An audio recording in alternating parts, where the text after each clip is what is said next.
swingers, sex with singers, totally jet set the zinger. Pesky clinger next to linger in lingerie made by Ann Taylor. Handstand a standard Camaro with Santana. Banana peel slipping, I feel women in menopause. Handle these chickens, I'm Glock clicking with cheddar ball. Trampoline dick and I'm real sick and I'm better off. Kennedy tripping, I wanna become a senator. Off stance in transit, titties out, booties up. Trying to find a way to see that everybody poops enough. Who the fuck been moving up on Julia with Rufio? And I will take it to all of you with bayonets and Uzi guns.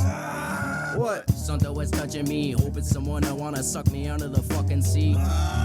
What? Sucking it fucking D. Do you wanna do it? She said, bumblebee. Bumblebee. Bumblebee. Rolling like a tumbleweed. Tommy B. Tumbling. I think that I'm hungry. Grilled cheese. Honey D. Tell your mama what it be. I just wanna take this time to say what's up to Scummy T. Suffering. Succotash. Kick you in a fucking ass. Buffering. Suck a dick. Terrible connection. Dial up. Pile on. Entering the fire zone. Call me on a xylophone. Put a brand new style on. Pimp it out. This is it. Pimp it out. This is it. This is it. Pimp it out. This is it. Pimp it out. This is it. This is it. Oh, welcome back to the Weed Cap, folks. How's everybody doing tonight? It's magical Thursday Eve. Yes, you think it's Friday. I keep thinking it's Friday too, but it's not Friday. It's a beautiful, beautiful Thursday evening that Jarv and God have blessed us with. That's right. It feels fantastic. Shout out to the women in the crowd who drink cum, farm, chill zone slushies. We are done with that. How's everybody doing tonight? We are the Weed Cap. I'm your host, Caleb. With me, as always, my fiance, Lauren. How's everybody doing this evening? We hope you're doing well. I'm good. Hope everybody is enjoying. You know, statistically with our demographic, somebody's going to lose some fingers this weekend. Ooh. You didn't even ask me to say hi. Oh, why don't you agree? You don't need my, last I checked, you were a feminist and you didn't need a man's permission to speak. And now you're waiting. I am a feminist. Thank you. Right. I know you're wrong. I'm just saying if you want to say hello. I was going to say something nice about our relationship and then you just ruined it. What were you going to say nice about it? What could you possibly have nice to say about our relationship? What do you mean? No, what were you going to... I was just going to say that we just had a whole conversation with one another without even like speaking a word. Yeah. And I just thought that was meaningful. There was something on the floor and you looked at your eyes, looked at me, looked at your eyes and looked at me. Looked at my eyes. Looked at me in my eyes and then you said, what? I didn't say anything. You mouthed. I mouthed. You mouthed. That's not communicating without speaking. I can read lips. I'm part deaf. No, you're not. I'm part deaf. I'm really into hip hop. So, okay. All right. Most deaf. Yeah. I have been doing some, before we get into the movie, I just want to say, I want to give myself a little pat on the back. Oh, here we go. Give yourself a round of applause. Go ahead. Yeah, I don't want to do that. I have been doing some surgical drinking this evening. Me too. Wait, I don't know what that means. I've been doing some precision surgical drinking, which means that I have gotten my blood alcohol content. Now, this is a best guesstimate, probably to like 0.14. And I have maintained it perfectly, which I am not one to do. You know me. I typically start drinking and then... It's been one of those weeks, days where you gotta... You know how maintain. A rapper floats on the beat? Mm-hmm. Well, I'm the rapper and the beat tonight is alcohol and I'm floating on the beat. Trogs double IPA. Yeah, I don't like to drink IPAs often. I really don't. It makes me feel bad to drink them. I'm not a huge fan of drinking them. But every once in a while, I skip away from the Guinness and I go straight into an IPA because you need something that shocks the system. Yeah. Much like when a Turkish barber is done shaving your face, they put a cold towel on your face to fucking close those pores up, make them slam shut. And then they slap you. And then they slap you around. The IPA is fucking closing my pores and slapping me around. Because I thought I was going to slap you around. The palate, if you keep drinking, you might have to. The IPA is a shock to the system. Mm-hmm. Tastes like a pine cone, tastes like a Christmas tree. And when you're used to these chocolatey, velvety, coffee flavored beers that I like, every once in a while, you need something that's so drastically different that it just makes your asshole slam shut. Oh. You know what I mean? I'm drinking Guinness and I'm wide open. And then I take I didn't know Guinness did that to you. Little hit of this fucking... It has you wide open? This ice cold IPA has got me fucking slammed shut like a brick wall. Oh my God. I thought your default was slammed shut. You crash a car into my asshole right now, it would just not do anything to my asshole. Bounce right off. Oh my God, like a tennis racket and a ball. It would just Would there be damage to the car or no? Yeah, all of the airbags would deploy. It would be the car would be a total loss, and my asshole would be unscathed. That's what an IPA does to my asshole. It just fucking. That's the sound effect. So I want everybody to know that the movie this week, guys. Oh my God. Yeah, talk about assholes slamming shut is a 2011 American art house drama thriller film directed by one Mark Pellington. I don't know who that is, but nobody does. Guy. What a weird guy. What a fucking evil, dark person. Yeah. If I had to guess, the kind of guy who dreams this up. Got a lot of skeletons in his closet. Skeletons. Now, I don't want to talk bad about Mr. Mark Pellington because he only directed the film. It was written by some freak named Glenn Porter. I don't know any of these people. I can only assume Glenn Porter, at the very least, has several warrants for traffic tickets. And that's being kind. At the very least. At the very least. I'm not saying that he's a murderer, but I am saying that he's dodging his obligations. I could even go so far to say that he might have some like stalker or I don't know. I don't want to say sexual assault. No, but we would never imply that Glenn Porter, the screenplay writer, is guilty of sexual assault. We would never do that. This movie's a little suspicious. He's raising flags and they're all fucking red. All fucking red, this guy. This fucking deviant. So... Anyway, this is a movie. Go ahead and tell him. Wait, what movie? When did this come out? 2011? It came out in 2011. I just graduated high school. Or I'm about when what was the month? Couldn't tell you, Toots. Wouldn't know. I graduated high school in 2011. How about a round of applause for that monumental accomplishment? That was fucking forever ago now. She went through a grueling 7 years of college.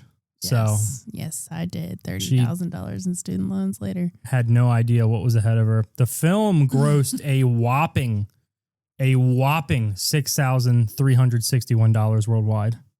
It wasn't in theaters, was it? There was a small theatrical release where they amassed $6,361. Wow. What the fuck? It's a shockingly small number. I don't want to... What? We live in a condo. We are not rich by any means. We're rich with love. I drove a 2013 Kia Soul for a long time. I drive a 2013 We are not rich. I just want to point that out. We are not well-to-do. We are not living high on the hog. We're living within our means. I say all of that to say my Christmas bonus is more than the more movie. My annual Christmas bonus is more than this film made worldwide. Wow. And when was it aired? I want Glenn Porter to know that in one lump sum, I am amassing more than his sick, dark, twisted thoughts that he felt the need. And I want to know what person... So there's a whole mess. It's really like a skull and bones kind of Harvard thing going on, if you know what I mean. Okay.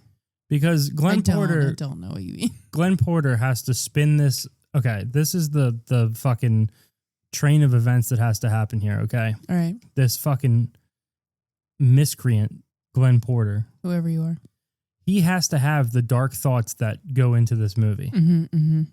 Then he has to be compelled to put pen to paper. Yeah, yeah. So he has to come up with this idea. Everyone has sick ideas. I almost dreamt of hitting a cyclist the other day. Wow. I was driving behind a cyclist. They were not sharing the road as they expect everyone else to do. Yeah, what the fuck? And I had a vivid vision of just running him over. Everyone has sick thoughts. Now, what I didn't do is come home and type that into a screenplay. I certainly didn't do that. I'm sure someone's written a movie about that. So he had to put pen to paper. He wrote all of this down. Mm-hmm. He felt that he needed to really air this out. Then he had to take this script and go, I guess, to a art house studio, which I'm assuming operates out of some sort of espresso and bakery thing in probably Portland. Or like at the top of a bar. Yeah, no, I think this film would have You're thinking been coffee shop. a little less artsy. It like There was a lot of drugs and alcohol. the visual tone of this movie wouldn't have been so yellow if it was in a bar. It would have been darker. Okay, I see This what is you're very. The movie takes place in Big Sur, which was Yeah. what they called me in high school. The movie takes place in Big Sur, California, and the entire film. Now, this is what happened here is that they did not have a quality movie to make. And what they did is a classic mistake that every fucking art film from the mid 2010s or whatever makes. saying. They go, let's shoot the movie and then it's going to be a dog shit film. But don't worry about that because Yeah. once it's done, we're going to apply a filter to it that makes it look like you're looking through those sunglasses that fishermen wear. That's I think like it's called like a sienna. A I think it's sienna. sienna color. It's like a yellowish tan tinge. and that makes sense because Toyota Siennas are by and large driven by Asian women. Okay. And I don't, are they tan? Yellow. Oh, Yeah. I don't think so. That's wrong. I am not going to say anything. I haven't drank enough tonight. I'm not going to Oh, say God, you any. can't even speak English. I'm not going to say any slurs. I might drop a couple of soft slurs. No. I meant the blood alcohol content where I might drop soft slurs, which again, you're speaking of soft slurs. That's Try not to say anything about Asians, though. We've got a neighbor. I might call an Irishman a Mick. Okay. I don't know. Is that bad? Probably. No, not really. Kid Rock says it. Can't be all that bad. Hmm.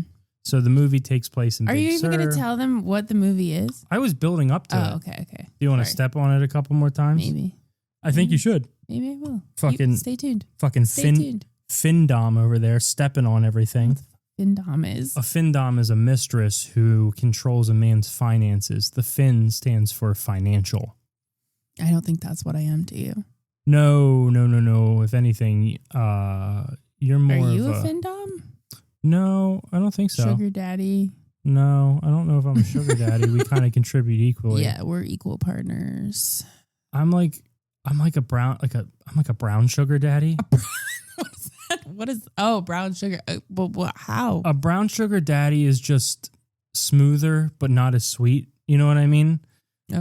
Like a sugar daddy, like sugar is Pure. it's pure and white. it's smooth. It's driven snow. Okay. A brown sugar is a little rough around the edges. No, yeah. It's got I'm- molasses in it. I'm a brown sugar daddy. I'm full of molasses. Mm. 5 pounds of molasses up in me right at this given moment. Wow. So the movie's called I Melt With You, starring It has like a decently star-studded cast. Like it's kind of crazy that it didn't make more than $6,000. stars Thomas Jane, I don't know who that is. Jeremy Piven, Rob Lowe, Yeah, Rob Lowe. Come on. Christian McKay. I don't know who that is either. If you ever let me tell you this, if you ever want to laugh really hard, you have to go on Reddit and read stories of people who have encountered Jeremy Piven in the wild. The Entourage guy. He is a little motherfucker. Yeah, he is. You keep saying he's little. We looked him up. He's 5'10". He's 5'9", number one. Oh, Rob Lowe is 5'10". Rob Lowe is 5'10". We're trying to figure out who's the short king. Jeremy Piven. No, he's not. Okay, this is the thing about Jeremy Piven is that he presents small. I agree. There's Something about him. it's just not good optics. He's not something about him looks sawed off. You know what I his mean? proportions are wrong. His proportions are wrong. You know who else? Your cousin dated someone whose proportions were all fucked up, and he looked Yeah. exactly like Jeremy Piven. He had the build. He had the little. Oh my god! But he was small. He was quite small. He looks like Jeremy Piven looks like if someone took your cousin's ex fiance Mm-hmm. and just stretched him a little bit. Yeah. Just like tied him to horses and made him run in opposite directions. Yeah. Yes. So Jeremy Piven, and supposedly he is the biggest motherfucker to deal with. Like there are like whole pages on Reddit of people being like, because he loves to dine out. He does. Oh, he doesn't cook at all. He's one of these motherfuckers. He doesn't cook. He's rich enough to have a private chef. Yeah. He eats out every night Love that for him, but he's rude to the wait staff. We hate that. The And- weed cap does not stand for that. No, I've ended friendships over people being rude to waitresses. Don't you fucking dare be rude to anybody in customer service. That's right. I'm a feminist. So, and there's one thing you need to know about me. I'm as feminist as it gets. So Clearly. he, instead of for a long period of time, and normally you would read something, two things. You would read something like this and go, there's no way this is real. But if anyone's doing it, it's Jeremy Piven. Yeah. Just by looking at him. Yeah. Number two, there were so many waiters and waitresses going, this happened to me. And he was like living, I guess, in New York for a while. So there was like he would leave a signed copy of his book or his screenplays as a tip instead of money. That's fucked. How in much? New York, dude? It's already so expensive to live there. That's such a slap in the face to the people. You can't buy weed with Jeremy Piven's signed book. If anything, it makes the book worth less because he once touched signed it. Yeah. It's like, oh, he touched it. Now it's fucking not worth a dime. Is it a memoir? What did he even write a book about? That's a great question. I'll have to look that up. But it has to be a memoir, right? Like that's what every celebrity writes. Like a memoir. A memoir. Sorry, I'm drunk. Yes, we know. He's got a couple books, actually. The Gold Standard, Rules to Live By. Oh, so he's like a motivational coach guy type of deal? I believe so, yeah. I think he's Wow. He's one of those. So the movie's got a little bit of a star-studded cast. You got Rob Lowe. Rob Lowe plays a dark, disgusting kind of guy. The kind of guy that you just don't ever want to know or be around. Real hot topic energy. Hot topic? Oh, because he's emo. Yes. So I mean, the whole movie, everybody is having fun and doing drugs, and he's wearing all black with sunglasses on, and they're like, are you having a good time? And he's like, eh.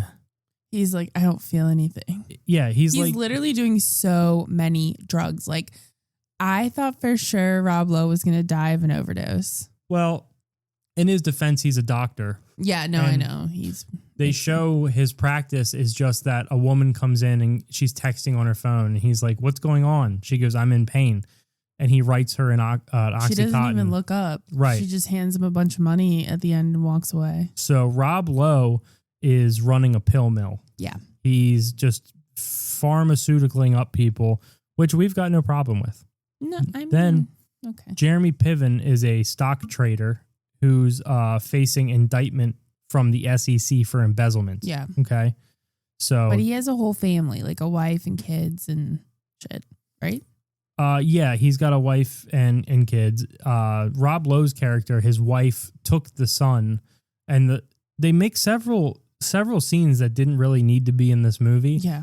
That his son calls the other guy daddy. That's like the whole catalyst for the movie is that Rob Lowe's son calls his ex-wife, who is Jan from The Office, but Jane in this movie. Yeah, her now husband or lover, whatever. The kid calls that guy daddy. That's how I know I'm not meant to be a father, because I got to tell you, you have a son, he's not in your life. All of a sudden, why wouldn't your son be in your life? Hold on, just let me go. Keep stepping on things. You have a son, you only see him every other couple weekends or whatever, okay? And then he starts calling someone else daddy. You go, my work is done here. It's like if you have a client at work and they're a problem client, and then all of a sudden they start working with your coworker, sure. You just wash your hands. You know? Now, on the other hand, if you had a girl and she started calling another guy daddy, then you're like, whoa, red flag. Yeah. That would be a kind of whoa. That would be especially, or if she starts calling another guy mommy, then you've got real fucking problems. Well, yeah. She starts calling another guy mommy, you go, what is he doing that I don't know how to do? I think it depends on the size of his tits. Size of his tits. Yeah, I think that's how. I don't know for sure. Okay, I'll put that in the back pocket. Well, I'm just saying, the bigger the boobs, the mommier. You have a kid, she's obviously draining him in child support. And I don't know if you know this, but my father has never had a valid driver's license because he constantly owed child support. You go in front of that judge and you go, that kid's not even calling me daddy. Yeah, but the difference is Rob Lowe wants to be this kid's dad. Not enough to stop running a pill mill. True. And to see him more often. They imply a lot that he does not see this kid more than maybe once or twice a week. But again, is it because of Rob Lowe's choices or is it because of Jane? Well, Rob Lowe does spend a lot of this movie wearing hoodies and snorting OxyContin, which is honestly the American dream. That's the thing about opiates is that if addiction didn't exist, if there were no negative repercussions to opiates, everyone would do them because it just feels very nice. Some people can't do them. I can't do them. It makes me sick. Yeah, it makes Lauren feel car sick. It makes me feel a little car sick, but I would be lying to you if I said, in my late teens, I didn't bump into a morphine pill here and there. You know what I mean? Every once in a while, my friend Zach worked at the pizza parlor and he would purchase them from this guy, Tim, who would try to get everybody to fuck his wife for $35. Interesting. And he would bring these little pills and he would show up to my house. Zach would get off work. He would show up to my house with a fistful of morphine and a large pie. And we would take the morphine and we would eat the pizza and we would watch a movie and we would just sit and look at each other and go, have you ever felt this fucking good?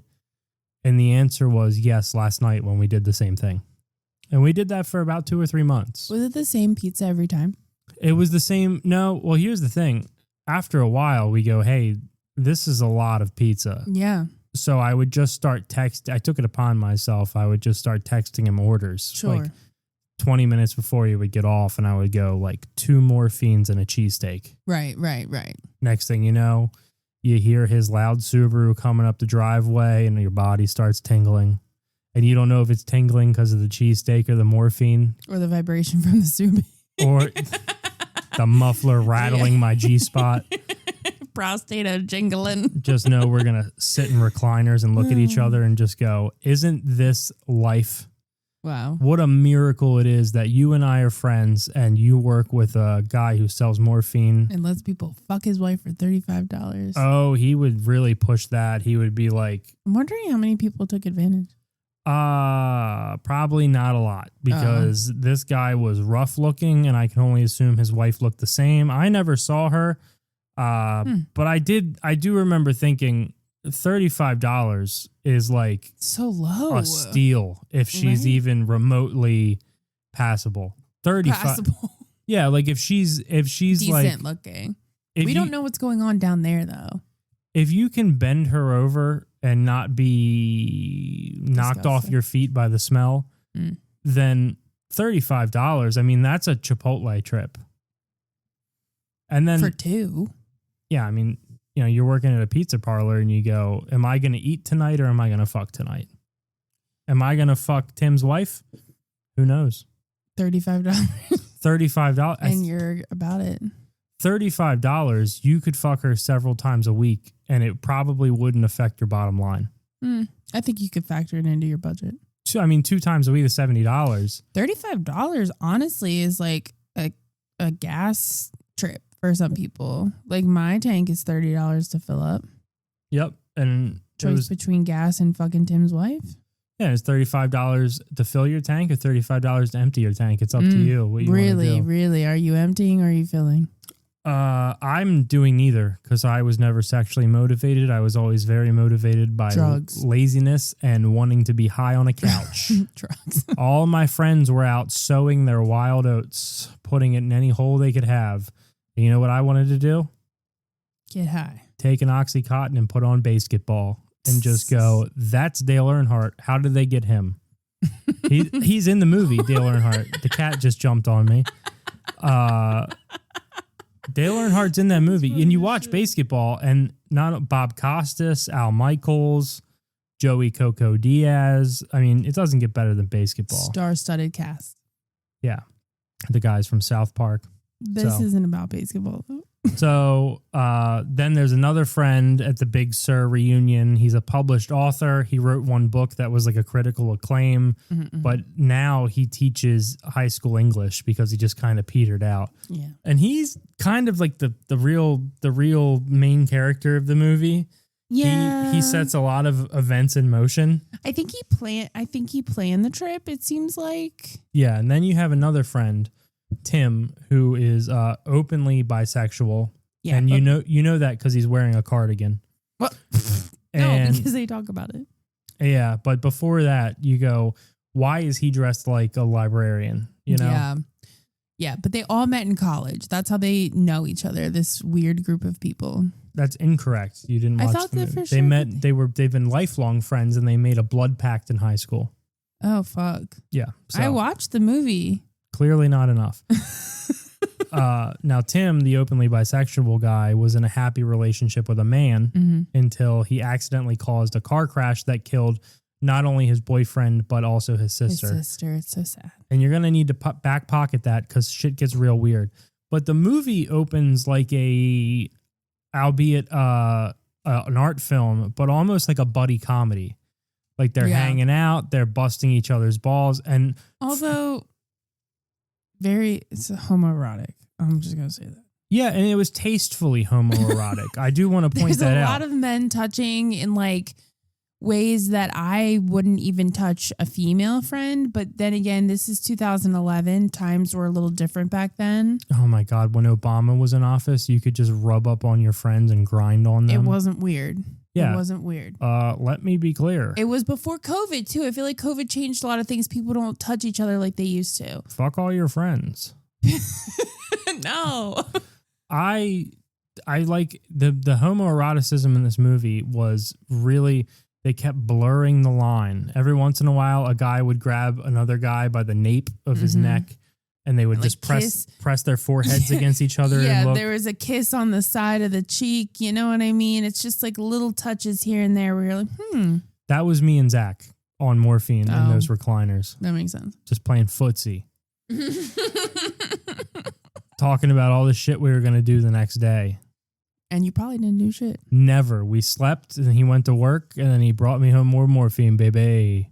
That was a cycle for months. You know, the craziest thing is that we didn't buy the morphine in bulk. We would buy. Yeah, why wouldn't you just buy? Because you'd probably take it all. Yeah, that's was a real thing. Smart on you guys for realizing it enough to not take it too far. Yeah, Zach and I have similar dispositions towards that stuff. So we would just buy that night's dose every day. So right, that's smart. Yeah. When I worked at the liquor store, there was a black guy named Mark. I'll never forget this guy. Why do you have to say he's black?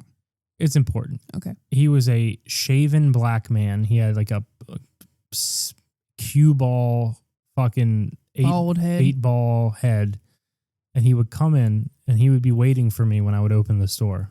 I would literally pull in half an hour early and he would have his bike leaned against the front door and I don't know if something ever happened to his mouth, but here's why it leads me to say that is that his tongue would hang out of his mouth when he talked like this.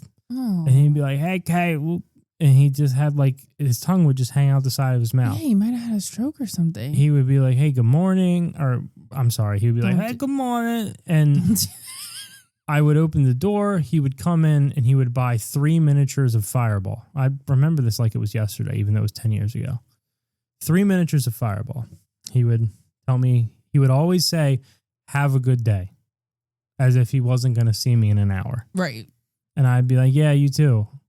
Hour rolls around. You hear his little Huffy pull up out front. Bing, bing. Leans it against the front of the building. He comes back in. I have him waiting for him, 3 more Fireballs. And he would do that 4, 5, 6, 7, 8 times a day. Getting 3 Fireballs each time? Oh, yeah. Oh, only 3? Only 3 miniatures of Fireball. And he knew that if he bought a 5th, he would drink it all at once. So he would limit himself.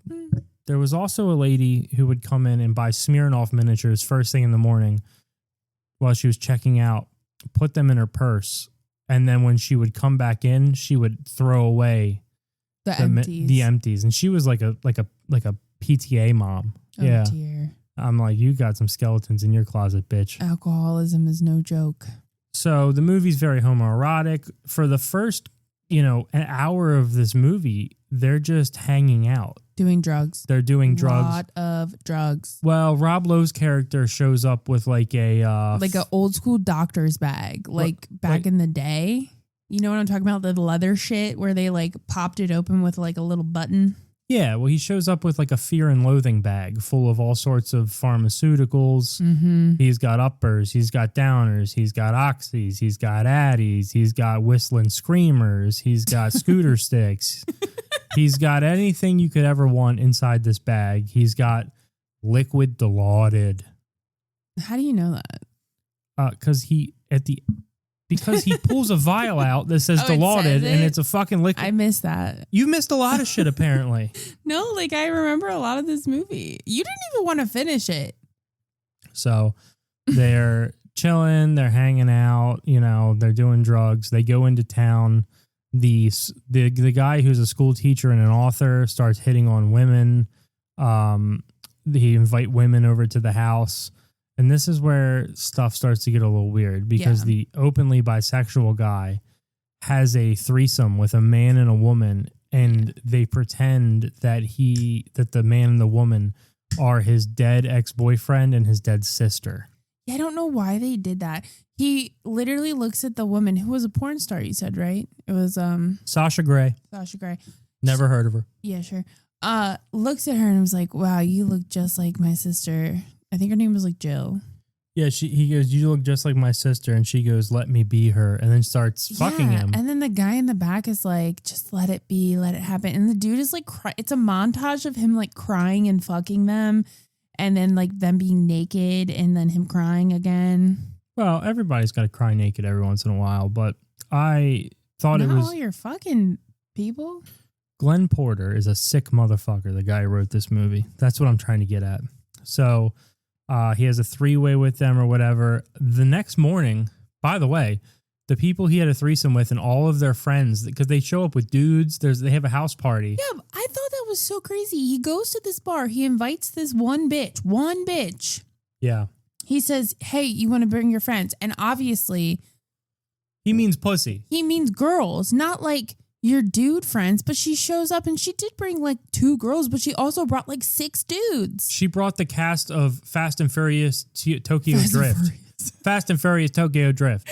She shows up with like these guys in like affliction shirts. Yeah. They're hanging out. They're fighting over like literature. But then they're also all partying together. Like the guys didn't care. Like everybody was like, yeah, this is cool. Now I thought I'd be pissed. I'd be like, I don't want to share my drugs with these dudes trying to get puss.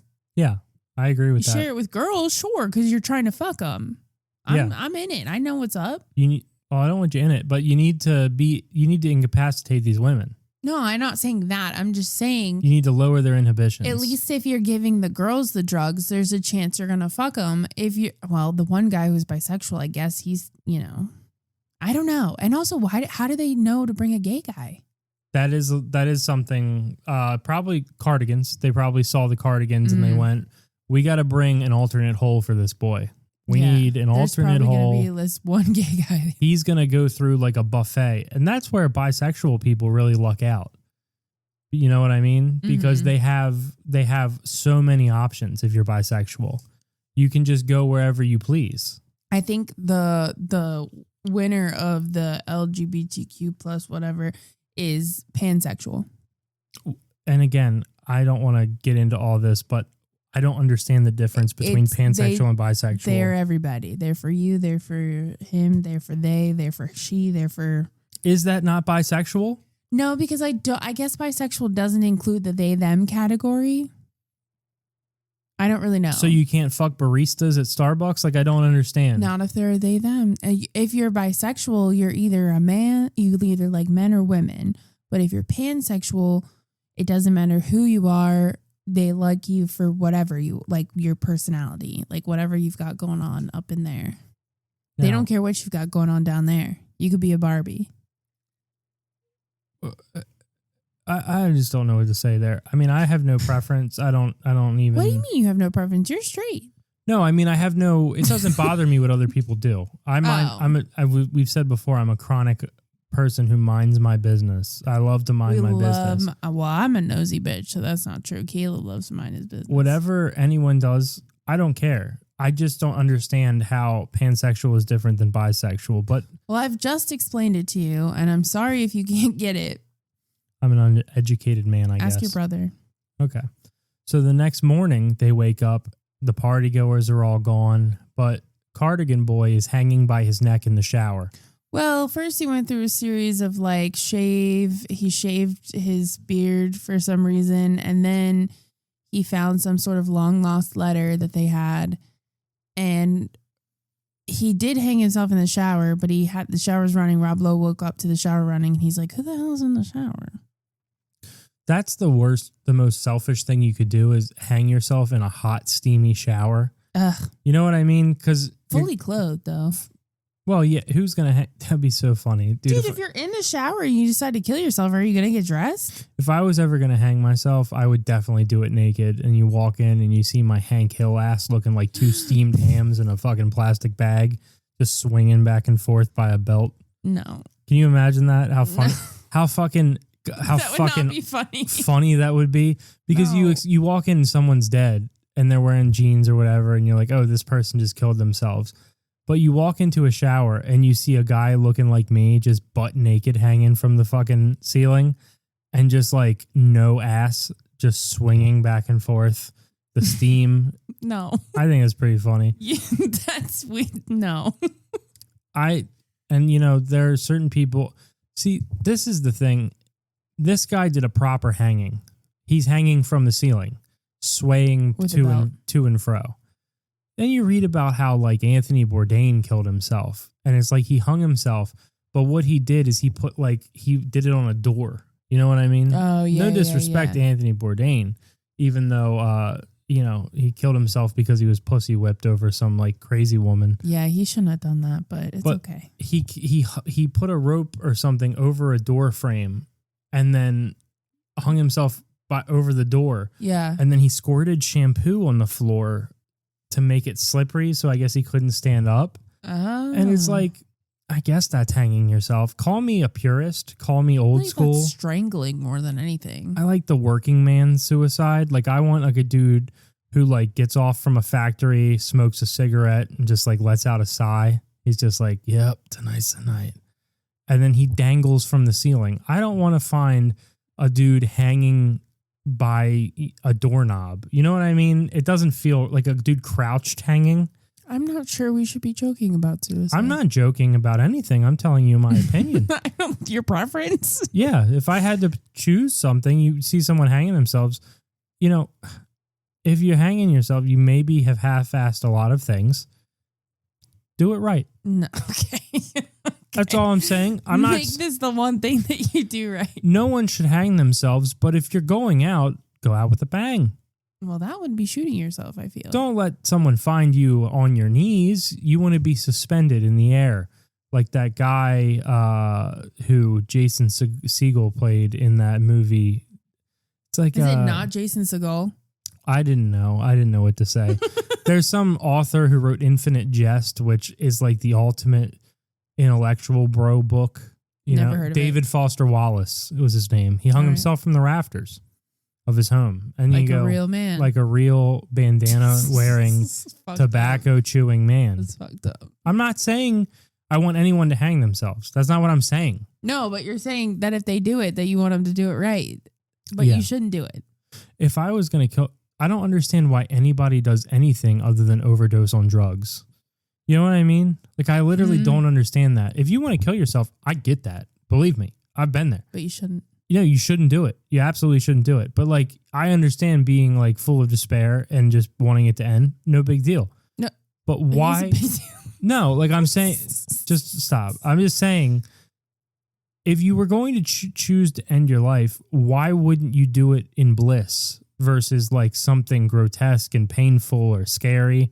Because you take a bunch of drugs, kick your feet up in the recliner, you put on basketball, and you drift away into nothingness. You don't need to blow your brains out, what if they don't have pills? go get them. If you get arrested, you go to you get some mental health help. It's a win-win for everybody. You either get arrested on the way to get the drugs to end your life, and then you can't end your life, and you go, hey, maybe that's a sign from above. Or you go get the pills and you go, hey, I don't have to hook a garden hose up to a Toyota Corolla in my garage. And the smell. I've heard that is the worst for someone to find. Why? Well, I had a friend in high school who was a volunteer fireman, and he said that when you do that, your body like expands, like it swells really bad with carbon monoxide. Oh. So like people look like balloons when you find them. Like they're like all like swollen and he puffy. said like their shirts would be tight. Oh my God. Yeah, it probably bloats you up. He used to like run out of class. You know, we had like firemen in we live in a small town. He would like be in history class and he'd get like a page. Yeah. And he would just jump up and fucking bolt. That's great. Out of the classroom to go find a dude who looks like a balloon in a garage. I guess you had to be old enough to drive if you had that job. Yeah, you had to be old enough to drive, but I mean, like, it is kind of fucked up that they're letting There's like 17-year-old these kids rush to a suicide, and it's like that's the only people we have here. It's like you should be back in Miss Tabasco's class learning about Napoleon, and you're like helping lift a guy down from the rafters in his garage or something. The same guy told me a story. He found a guy hanging in his basement. This was after high school. I ran into him and you swap stories. I actually ran into him at a sports bar where I was eating wings, and it just came up, and he was like, yeah, I found a dude hanging, and the dude, I guess, this is actually interesting. Now that I'm recalling the story, the guy was naked from the waist down, but he hung himself. But his balls had expanded, like the gas in his body, like when you die, it congregated in his nuts. Dude, he said it was like, you remember when Walmart used to have at the end of the toy aisles those balls? Yeah, they still do. Okay, he said it was like his nutsack was like the size of a ball, and that always stuck with me. What the fuck? And I finished my drumstick, and I said, "It's great to see you, buddy. I'm gonna go." Oh my God. Yeah, that was like. I think I met someone there, and then that person left. My friend Austin, he left, and then so anyways, they find this dude hanging as you should wailing. They're wailing. Man screams. Yeah, are happening. It's a lot of like like like really, Rob Lowe is screaming guttural stuff. And then they found a note that they all signed with blood that they made in 1986 as like a suicide pact, promising that if they would kill themselves together if they found life unfulfilling in middle age. Yeah. It was like, if we don't ever remember how to feel like we feel now, we'll just all kill ourselves. The craziest part is they find this note and it takes until the end of the movie for us to figure out what the fuck the note says. They're all reading this note being like, don't you remember this pact? And then the one guy, what's the short guy you said his name was? Jeremy Piven. Jeremy Piven. He is like, I have a family. Like, I'm not gonna follow through with this. And then he goes, Rob Lowe's character, you have a kid. But the other guy's like, yeah, his kid hasn't seen him in 2 weeks, and he calls another dude daddy. That hits Rob Lowe real hard. Yeah, he's like, and I would have liked Rob Lowe's character to be Chris Traeger from Parks and Recreation. Yes. So that they could be like, he'd be like, your son calls another guy's daddy. And he'd be like, I have literally never been so sad. And then he goes and runs a 5K. Yes, he just like runs out the door and they're like, where is he going? And they're like, he needs to express his emotions and exercise.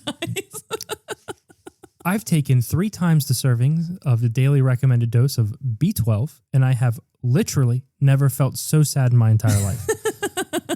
I signed up for a half marathon. Oh my God, that's so funny. So he does that. They find him dead. And then this is the thing. Jeremy Piven's like, I'm not killing myself. I have a wife and kids. I'm not doing it. And the other dudes are like, we should all kill ourselves, which is the other dudes are like immediately on board. Like, what is that? Yeah, that's where this movie lost me, because like, there's no way that you put 4 dudes in a room.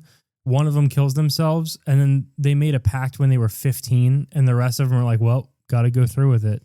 Yeah, that's what was wild to me. I was like, why do they have to go through with it just because this poor other guy? I mean, we all knew why he committed suicide. He felt guilty, you know? He felt like he caused his boyfriend and his sister to die. Well, yeah, no, I mean, I get that. And I also feel like they presented the guy who's a school teacher as like a real pussy hound. They did. And then he never fucked. Nobody ever fucked anybody in this movie. Except for the gay guy in the threesome with Sasha you're Grey. right. That is the only sex that happened in this movie. We didn't really get to see sex. It was just like a montage of crying and sex. So, which has made me come. And I just feel as though they presented him like the guy who is, because they even make it a point for the guy to be like, you fuck a different girl every night. Do you love them? And he's like, I love all of them. Yeah, he's like, the bisexual man is asking him when he's going to settle down because, like, he just is, I guess, fooling around. I just refuse to believe a guy who's getting pussy every night is going to kill himself, because you either kill yourself in the morning and deprive yourself of pussy that night, or you kill yourself at night and you deprive yourself of the next day's pussy. Next day pussy. As a guy who's not even very sexually motivated, you're putting that rope around your neck and you're going, tomorrow could be something really nice. You know what I mean? I think you'd want to wait until after you fuck. It could be a really nice relief. Yeah, and then post-nut clarity, you're not going to kill yourself. You're like, I need a burger. True. So they find their friend dead, and then they go bury him on the beach instead of calling the cops for some reason. Oh, yeah, they bury him on this Airbnb's property or whatever. Is it an Airbnb? It has to be. Yeah, I don't understand that. So they fucking, and the whole time there's a cop snooping around because Rob Lowe saves an old man at a diner. Yeah, so after this guy dies, they go out to eat because, you know, what else are you going to do? And this is when Rob Lowe enters his emo phase and he's got his hood up. I just want to say, digging in sand, you're going to work up an appetite. True, and also it doesn't seem that this house that they're in is stocked with anything other than alcohol and drugs. No, but I mean, the sand falls. Think about digging in sand. I would have ordered a fucking pizza, though. The sand falls back in as you're digging it. Baby, they buried him in dirt. No, it was on the beach. No, it wasn't. It was on the beach. It was No, that's the one part that I fucking remember because I don't trust as you. each character as each character falls off, they bury him in this same fucking spot. And it's on like the beach. One patch of dirt on the fucking property leading down to the beach. This is a huge property like on a hill. And so there's like stairs leading down. A lot of minerals in that soil All right, you got to dig all right. through. All I'm saying is if I just buried my fucking friend after he committed suicide, I'm ordering a pizza. I'm getting delivery. I'm not fucking going out to eat and being around other people. Well, you probably want to get away from the scene of the tragedy. You probably go, hey, let's hit a diner. Oh, probably because they left his fucking dead body there for so long. They literally waited like, I don't know, hours before they buried him. Yeah, well, that's true. And then you go, I could really use a soup du jour and I don't even know. half a sandwich special. So From I'm gonna Panera. I'm going to go down to the diner. I'm going to have a broccoli cheese. I'm going to have a grilled cheese, and we're going to get back and we're going to figure this out. You want to taste this? No. So then, sorry, she was offering me some pussy, and No, I wasn't, because if I was, you would have said yes. So then they get back to the house. Jeremy Piven's like, I'm out of here. He goes to leave. As he's going to board a flight, he gets a call because he's been embezzling. His wife is like, the FBI's here. So he returns back to the house. Then he goes upstairs in the house. He's like, I want to die. Well, after Rob Lowe saves this guy's life at the restaurant, the cop comes to visit because she wants to like congratulate him or thank him. I don't fucking know. And Jeremy Piven answers the door with a little cup of whiskey and he doesn't let her in, which is like suspect, but like whatever. It's because they have a lot of drugs. I'm going to go real quick on record. Weed Cap official stance. Never talk to police. Never talk to police. Nothing good comes from it. Yeah. And so like, it's just weird. And then so she starts to get suspicious. And here's my thing. I thought that she was there because she knew that he was in trouble with the FBI. But I don't think she knew. I think she just was like suspicious because she's like, where's your other friend? How come you only have 3 of you now? Which like these people are very observant in this town. I don't know if it's because it's a small town or if it's an island or whatever. Here's the thing, okay, is that she didn't have any probable cause. And you know me, I'll watch probable cause videos all the time. You need probable cause. I'm waiting to be pulled over. Yeah. And if Jeremy Piven handled this differently, he could have sued his way out of the embezzlement. He could have recouped his money. Oh. He should have just provoked her into entering the house without a warrant, which she clearly wanted to do. She was like, let me inside. And he's like, no, you don't need to come inside. You can provoke a police officer into entering your domicile. And then when they do without a warrant, you sue the fuck out of them. He does like 2 or 3 years in federal prison and he sues the county. Oh. She's a sheriff. You recoup the money for, coming in without a warrant. Right. She's not wearing a body cam. Say she called you a Jewish slur or something. Jeremy Piven looks very Jewish. And then all of a sudden you're sitting pretty, 2 or 3 years away from your wife and kids. That sucks. Yeah. But you get out, clean slate. At least they have money too. I mean. Yeah. I just feel as though he handled that poorly. So. Well, he did. He goes upstairs. He's like, I just want to end it. And then Thomas, the school teacher, smothers him with a pillow. No, yeah. Don't say no. That's exactly what happened. That's what I was about. Okay. This is a crazy part because he's like, I'm so sad. I want to die. And his friend's like, I mean, okay. Because, they're all in this pack together. They're all like committing suicide. And he makes him lay on the floor next to him. He's sitting on the bed. Jeremy Piven starts singing a fucking song. And he goes, shh. Always touching his head. I'm sorry. I remember this vividly. He was like caressing his head. And he goes, shh, stop talking now. And Jeremy Piven's like, okay. And he takes a fucking pillow and he smothers him. But like halfway through, Jeremy Piven clearly does not want to die. He changes his mind. He starts screaming and trying to pull him away. But this motherfucker is strong. He puts his whole body on him and kills him. Kills his friend. He smothers him with a pillow. And then goes and tells Rob Lowe that he just fucking killed himself. Doesn't even tell him that he did it. Yeah. And Rob's like, okay. Rob's like, great, another one. He's like, I'm listening to Marilyn Manson right now and wearing a spiked bracelet. And he was also taking a lot of drugs and smoking a joint. And then if you really want to get down to it, the rest of the movie is Rob Lowe calls his son and is like, remember, I'm your daddy. And he doesn't. The son's like, yeah, daddy took me on a helicopter ride. He's like, I'm your daddy. And the son's like, no, my daddy took me on a helicopter ride. Yeah, I'm your daddy. And then Rob Lowe pulls out just a little vial of liquid gold. The only drugs he has left, because before this, he goes to his friend and he's like, we're out of fucking drugs. He writes him a prescription off his prescription pad and forces him to go into a pharmacy and get some Oxycontin. Then he does all the Oxycontin and then he's ready to kill himself. He pulls out a little vial of Dilaudid and he fucking shoots himself up. He uses his stethoscope as like a tie off. Yeah, crazy. Which I thought was wild. And then as he's dying, he's projected onto the wall of the mountain are like memories, fake memories of him and his son and his wife all together. He dies. Then literally 2 seconds after. Yeah. And then the English teacher guy is just fucking chilling in the house for a while. No, he comes into Rob Lowe's dead body and he was like, I was going to tell you I couldn't do it. Yeah. But then he's just relaxing in the house. He's what like, else is he going to do? No, he buried all of them. They were all three buried in the grassy patch, he buries them and then he's just chilling in the house. God. He's just chilling in the house. Are you going to deny that and now everybody's dead and he just hangs out in the house for a while? Keep saying no, that's what happened. Huh? Don't death stare me. Don't death stare me. I don't need you death staring me right now. Okay, number one. And number two, that's what happened. Factually, that's what happened. He's chilling in the house. I don't care. Neither do I. Neither do I. This movie fucking sucked. And the last thing I need is you correcting me over things that actually happened in the movie. The craziest part about this movie is that we watched it, most of it, on Amazon Prime one night. And we were like, okay, yeah, we're going to go to bed. We wake up the next day. We live our life. We come back. We're going to let's finish this movie. Amazon Prime has taken it off. Yeah, overnight. We can no longer watch it. They fucking bamboozled us. Pay us extra money a month to fucking watch this movie. And we're like, what? No. Somebody had to go to Tubi. And then to end the movie, the guy is chased by the police.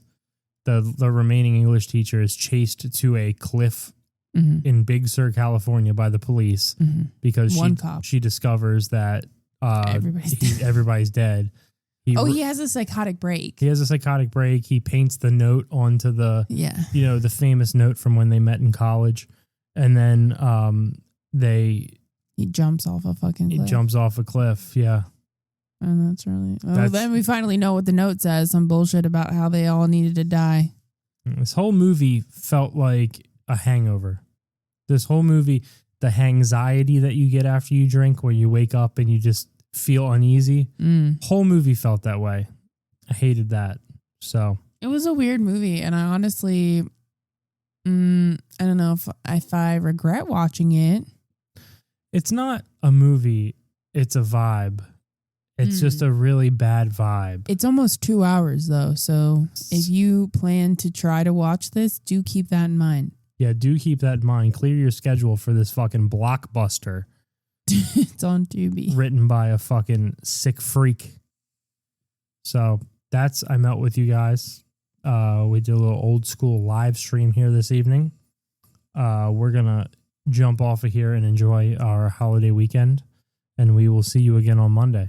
Yeah, have a happy 4th of July. Have a happy 4th of July. Thank you for listening. Don't blow your fingers off. We love you so much. Keep your fingers and put them inside someone.